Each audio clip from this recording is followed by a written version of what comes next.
Bonjour, je m'appelle Marion Bassi, je travaille chez Communication Jeunesse et aujourd'hui je suis en compagnie de Diego Herrera, dont le nom de plume est Yayo. Merci beaucoup Marion. C'est un plaisir d'être invité, de partager avec vous, avec les membres de Communication Jeunesse, avec tout le monde, de partager du bon temps. Oui, on en a besoin.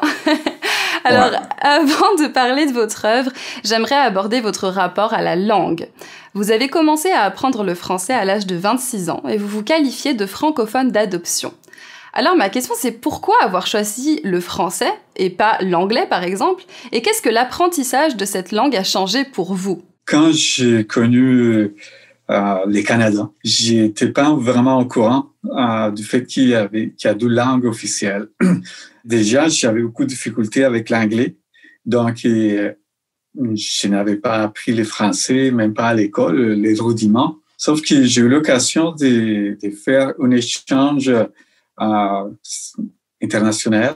Lors de cet échange des gens canadiens et colombiens, j'ai eu l'occasion de rencontrer quelques Québécois. Je trouve que j'ai une certaine affinité avec la culture francophone, peut-être à cause de nos racines latines. À Montréal, je trouvais que c'était une place, je trouve que c'est un lieu de rencontre de plusieurs cultures. Je pense que c'est ça qui m'a fait virer vers le français, même si c'était un bon défi parce que j'ai parti de zéro. Et en tant que néo-québécois et francophone d'adoption, qu'est-ce que ça signifie pour vous de représenter le Québec, donc avec qui vous avez une affinité particulière, et la langue française dans le reste du Canada et ailleurs dans le monde? Quand je suis à l'extérieur, j'ai senti une sorte de solidarité envers mes compatriotes québécois. Je vais faire des rencontres dans des écoles où les enfants, les gens sont en immersion en français. Donc, ça fait un peu spécial parce que j'arrive avec mon français teinté d'espagnol. Donc, qu'est-ce qu'ils vont apprendre? C'est un sentiment d'appartenance et de partage. Et ça fait déjà 33 ans que je suis là. Donc, j'ai passé plus de temps, en fait, ici, dans ma vie qu'ailleurs. Donc, oui, je me sens partie de la communauté. Je comprends. Alors maintenant, on va parler de votre vocation qui est apparue très tôt. Vous dessiniez enfant et au port de l'université, vous saviez quelle voie choisir, c'était les beaux-arts. Votre univers, il a quelque chose d'inattendu, de minimaliste, de ludique, de drôle. Et c'est des qualités que l'on perd parfois en devenant adulte. Que doit l'artiste que vous êtes devenu à l'enfant que vous étiez?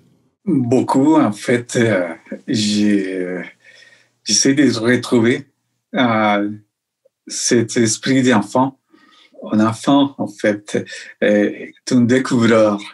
C'est quelqu'un de curieux, quelqu'un qui essaye et quelqu'un qui essaie de jouer constamment.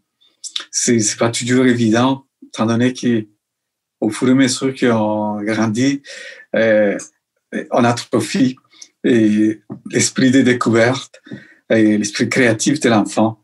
Alors, j'essaie d'aller les retrouver et même en essayant de dessiner à la façon d'un enfant, ce qui n'est pas toujours évident, de garder les gestes, la simplification, l'essence de l'essentiel qui est présent dans les dessins d'enfants. Notre actualité me donne envie de vous poser cette question. On divise beaucoup en ce moment les choses entre catégories essentielles, catégories non essentielles. Alors, qu'est-ce qui est essentiel à vos yeux et de quoi votre art est-il le nom? Que défend-il? Je veux aller vers la simplicité parce qu'on vit dans un monde très matérialiste et où les valeurs essentielles sont souvent mis à côté. Si j'ai l'occasion de partager mes passions et mon travail, mes images, mes histoires avec des autres personnes, avec des gens, par exemple, les enfants. Ouais, là, c'est une occasion aussi de proposer certaines façons de voir, de faire. Cet enfant dont on parle, quel conseil vous aimeriez lui donner à celui qui nous écoute? Je dirais de garder toujours l'esprit ouvert, la curiosité, d'essayer de découvrir, d'essayer d'apprendre toujours. C'est ça qui nous permet d'évoluer et de contribuer à faire un monde plus intéressant, meilleur. Soyez curieux et persévérant aussi. Si on a des rêves, c'est important de ne pas lâcher. Je me rends compte aujourd'hui que le temps qu'on a est précieux. Alors, c'est bon de l'utiliser pour faire des belles choses. En effet. Écoutez, Yayo, merci beaucoup pour ces mots inspirants. Et puis, les enfants qui nous regardent, poursuivez vos rêves. C'est ça le message. Merci beaucoup. Ça me fait grand plaisir.